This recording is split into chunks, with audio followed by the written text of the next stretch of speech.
Hi, fourth grade. Mrs. Nelson here, sharing another week of lessons with you and your family. I hope everybody is doing well. I really miss every single one of you. I know for Miss Nelson, just been doing a lot of puzzles, reading, coloring, crocheting, taking lots of walks, doing a lot of self-care, making sure that I feel good mentally and physically. And I know it sometimes could be really hard when we are in a situation where we have no control. And so we're going to continue talking about emotion and learning how to manage those emotions. And in order for us to do that, we need to first understand different kinds of emotions, right? So today we're talking about anxiety, and you've heard me use that word before.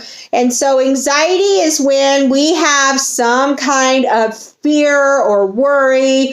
Embarrassment sometimes can cause anxiety, but anxiety is when our heart is racing, our breathing increases, our mind keeps racing because we just can't seem to problem solve or think straight because our worries and our fears are so strong. Okay, so today I'm going to introduce you to someone who's really struggling. And we'll see how Ethan is doing, because anxiety is an uncomfortable feeling. It makes our bodies feel yucky inside. We worry about things that may or may not even happen. And some of you might be doing that with this virus and stuff that's going on right now. Some of you are doing schoolwork from home, and so homeschooling, and things might not be going very well, and you might have anxiety because maybe you're a week behind or you're not getting stuff done, and so you just kind of quit and gave up on all of it. So hopefully this lesson gives you some skills to be able to work through those emotions, okay? Let's go ahead and let's see what's going on here.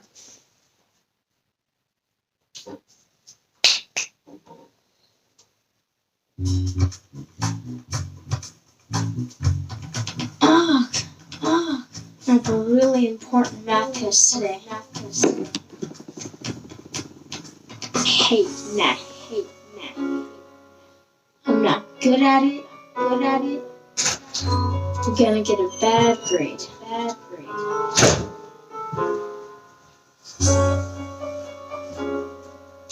I should have studied. My mom's going to be really mad. I don't know why it's so easy for everyone else.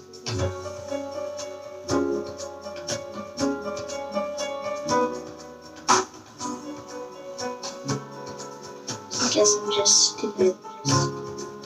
Man, I really hate math. I'm really bad at taking tests.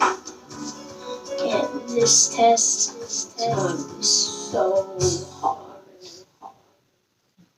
Wow. So what is the situation that's making Ethan anxious? Math test, right?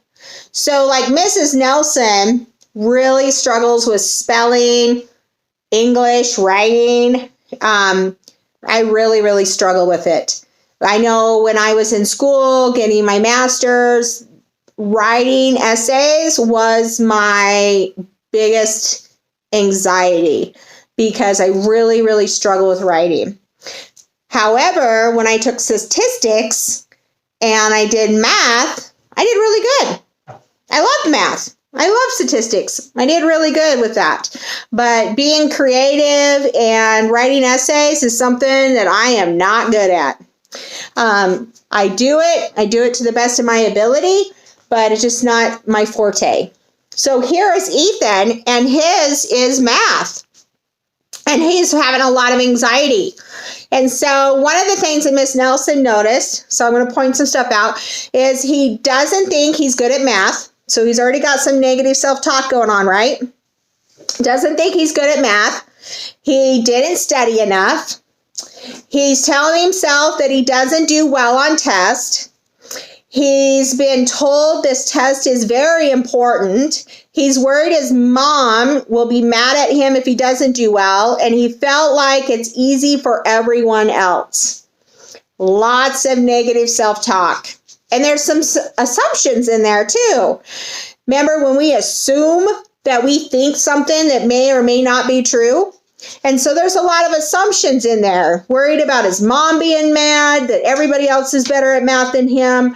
And so because he has all these other assumptions and this negative self-talk, he's working his anxiety up more and more. So it's not helping him. He's not able to come up with a solution. What could he do to help him think clearly? What were some skills that we have talked about before that he could do to kind of help him? Do you remember the calm down skills?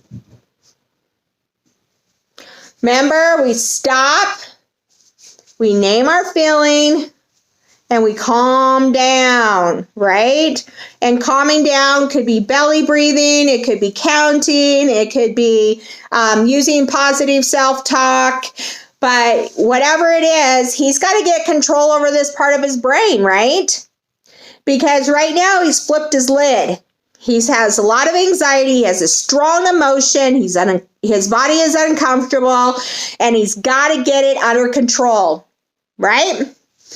Okay, so he needs to calm down. What are the strategies that you think he's going to use? Just like predicting what might be something that he might do. Yeah, he probably is going to do this calm down steps. Let's see.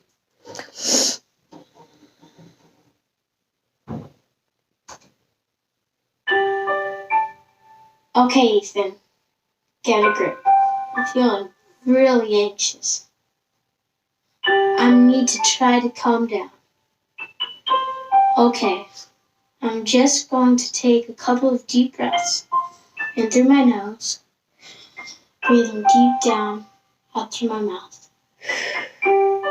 Again.